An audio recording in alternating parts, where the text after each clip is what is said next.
It's a topic that I get patients already diagnosed with, so it's not something I handle myself.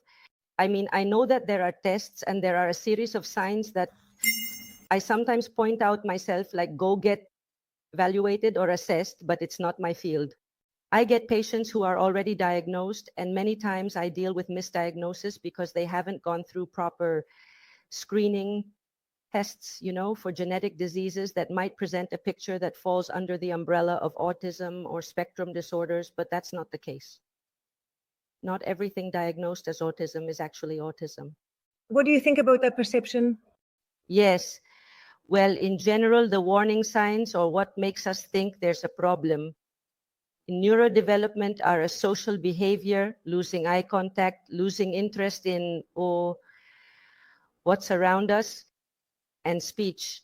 From what I'm hearing, the number of people I've talked to over the years, like children who had normal development, suddenly experience a regression and even lose their language skills. Language is also very characteristic. Not developing language or having a poverty that only communicates with some words and the rest in a gestural way. They often do not even have a development of language at an intellectual level, which would be the first step. That is, I know that a child is progressing when he or she is developing language at a cognitive level, even if he or she does not yet have the word, and then words are developed. I think those are the warning signs that something is going on, especially when there has been normal development, and suddenly there's a regression, a loss of language, a loss of social interest, and a loss of contact. But in any case, I think it's really important to rule out those possible genetic diseases, metabolic disorders, and situations that could lead us to a completely erroneous diagnosis secondary to an initial issue. It's not just one thing. Many things overlap or can sometimes be consequences of each other. Lyme disease can be a consequence, not autism, due to a weak immune system. One doesn't exclude the other. For me, many times it's a consequence. I mean, sometimes it might not be autism. You could have Lyme disease that has a manifestation.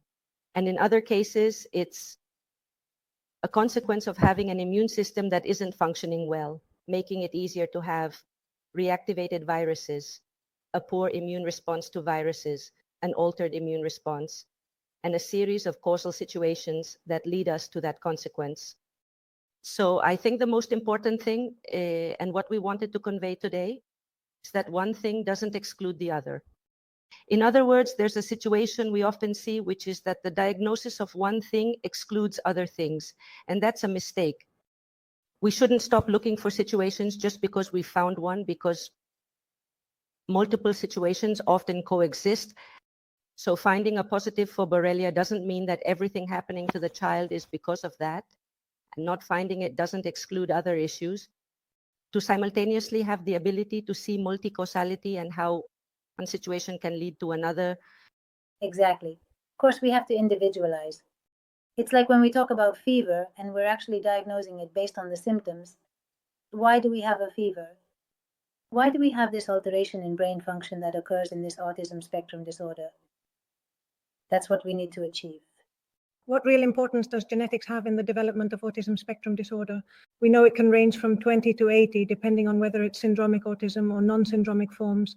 But can you explain a bit about the relevance of genetics and, above all, which polymorphisms or variants are associated with a higher risk, an increased risk of developing any of these disorders? Well, in part of genetics, I always say that genetics needs to be manifested, which is epigenetics. So it often happens that we have kids who go through the whole genetic study panel. And it's interesting because they find an alteration, but it turns out that one of the parents who doesn't have autism also has this alteration. So we always say that genetics is always less than 10% because genetics has to be expressed. And this is where epigenetics has a lot to say, as you know. Epigenetics is the expression of genes. Genes can be folded and not expressed. In this aspect of methylation, it also helps us hide bad genes so that we can't express them. And that's what has really changed a lot in the last 30 years, because genetics hasn't had time to change On the other hand, we've all seen an impressive increase in autism. What has changed is epigenetics. Epigenetics is what makes certain genes that should be hidden get expressed. And what is this epigenetics that has changed? Well, on one hand, nutrition is very important in the expression of what epigenetics is. Nutrition during pregnancy, what we call the first 1000 days of life, is very, very important for determining which genes are going to be expressed. And in these first 1000 days of life, nutrition has a big influence on this epigenetics. What we talked about earlier regarding methylation is why we give mothers folic acid during pregnancy. But we also have to be careful because too much folic acid, when we give folic acid that isn't active, when it's not methylated, and if a mother methylates poorly, it can accumulate and have the opposite effect. Also, in this epigenetics, the microbiota is very important. Today we know that certain products from the microbiota, like butyric acid, are very important for expressing genes that produce anti-inflammatory substances, the anti-inflammatory interleukins. The microbiota is an important part of this programming, and within epigenetics, we also know how toxins can program and participate in this gene expression. And that has also changed a lot, and we often forget about it. When we talk about detoxifying poorly, the first thing we need to consider is that at least we have to remove external toxins from the environment. And also in these little ones, many times all the proteins that transport toxins, like the proteins that carry heavy metals, have genetic variations. And we see that they are capable of transporting very little heavy metals. That's also related to some nutritional aspects like lead and zinc. We know that zinc can induce these metallothioneins, but we shouldn't forget about these aspects. And among the toxins, the big overlooked one is electromagnetic radiation. What has really changed a lot in recent years and has made us change our epigenetics is all the Wi-Fi and the radiation we have around us. And let's not forget that these are not just conjectures. Today we know that mobile phone frequency causes calcium to enter the cells. And when cells have too much calcium, they die. And we also know that melatonin is capable of preventing this effect. So I wouldn't put as much effort into studying genetics as I would into studying the metabolites that come from these manifestations of epigenetics. I think that's a more important point because after all, what I'm saying is that many times we see alterations in the parents and the parents have no issues. Yes, there are genetic diseases associated with autism, but as Ruth mentioned, these are the least common. The increase in autism has been much more related to all the variations in epigenetics. From my perspective, any deficiencies can be covered by good microbiota activity.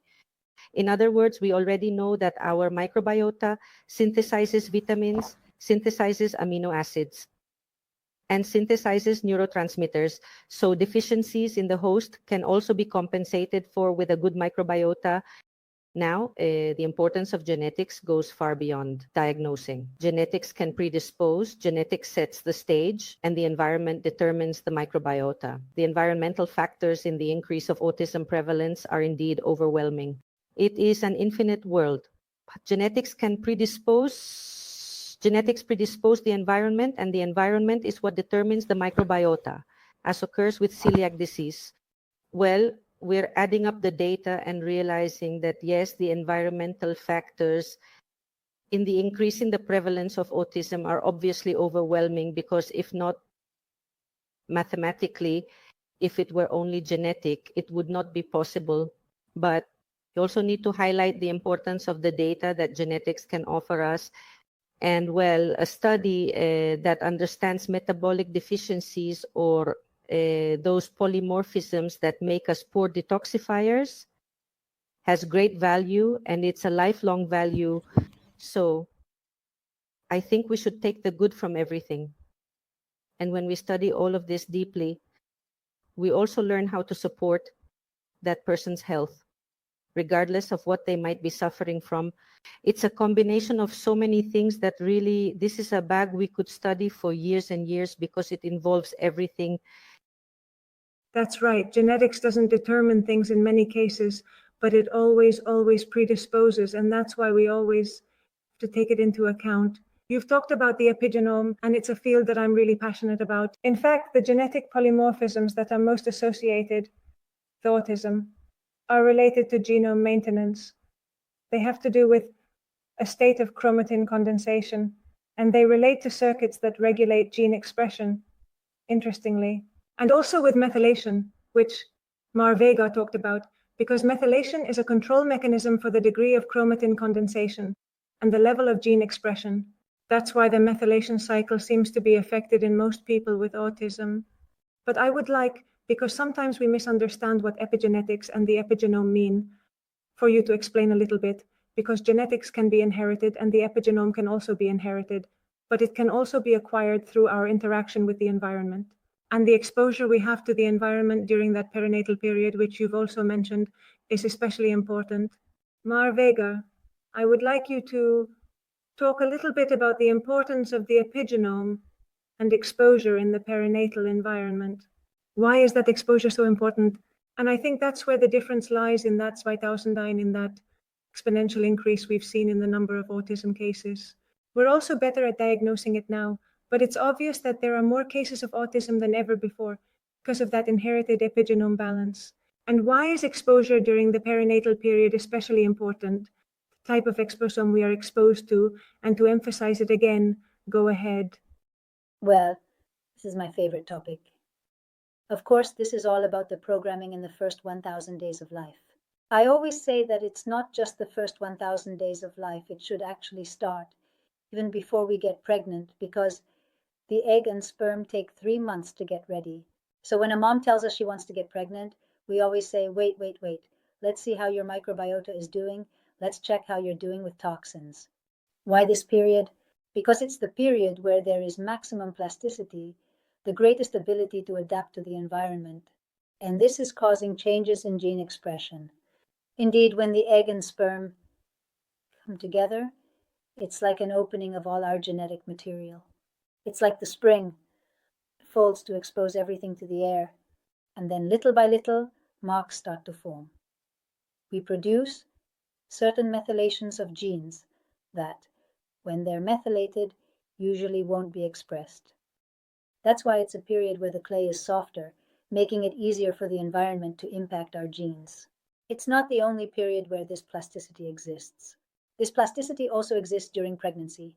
That's why pregnancy for women and breastfeeding are also periods where there's a lot of adaptation to the environment in terms of our gene expression. And also during adolescence, there are periods where the environment has a maximum impact on the expression of our genes. Epigenetics will occur throughout life, but in other periods the clay will be harder, making it more difficult to shape this expression. This was first seen with nutrition. It was observed that when children had little food in the womb, it's interesting, during the early part of the first trimester, nothing happened. The children were born chubby, but in adulthood, they had a higher risk of metabolic diseases. When hunger occurred in the last trimester, the children were born skinny, but they also had a higher risk of metabolic diseases. And this is Baker's theory. It was said that the womb is like a little weather prediction box. So the child understood that there wasn't going to be food and prepared their metabolism to be a saver. And so, of course, if they were born and had food, then their metabolism was poorly programmed. We had made a mistake in the programming. Then the same thing was seen in relation to microbiota, to toxins, and to maternal stress, which is also very, very important. And it's being observed in relation to everything that has to do with radiation. One of the most important causes of programming is maternal stress. And maybe, in modern times, women aren't experiencing the utmost and complete calm and peace during the entire period of pregnancy. It is known that stress can significantly program gene expression. It can produce more inflammatory interleukins by potentially changing gene expression. Also, one of the most important toxins that we don't really take into account today and are starting to pay attention to are mycotoxins. We're also seeing that mycotoxins are one of the major toxins we've forgotten about. And I don't know if you want to add anything else regarding this, but I think the genes haven't had time to change in the last 30 years. but their expression has changed a lot.